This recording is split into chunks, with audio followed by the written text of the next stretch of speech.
Շնորհակալ եմ ազգային ժողովի մեծարգո փոխխոսնակ, հարգելի գործընկերներ եւ մեզ շատ սիրելի քաղաքացիներ, ձեզ եմ ներկայացնում առողջապահության հարցերի մշտական հանձնաժողովի նախագահի թեկնածու Տիկին Հռիփսիմե Հունանյանի կենսագրությունը։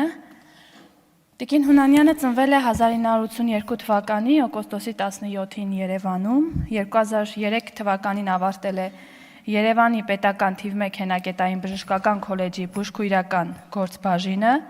2004-ից 2007 թվականներին աշխատել է Նորք Մարաշ բժշկական կենտրոն Փակ բաժնետիրական ընկերության վերակենդանացման բաժանմունքի բուժքույր, դրանից հետո 2007-ից 11 թվականներին հերթափոխի պատասխանատու, 11-ից 18 թվականներին վերակենդանացման բաժանմունքի ավագ բուժքույր։ 2018-ից 21 թվականներին Սուրբ Գրիգոր Լուսավորիչ բժշկական կենտրոն Փակ բաժնետիրական ընկերության վերակենդանացման բաժանմունքի ավագ բուժքույր։ Քաղաքացիական պայմանագիր կուսակցության հիմնադիր անդամ է, 2021 թվականի հունիսի 20-ին ԱԺ պատգամավոր են տրվել քաղաքացիական պայմանագիր կուսակցության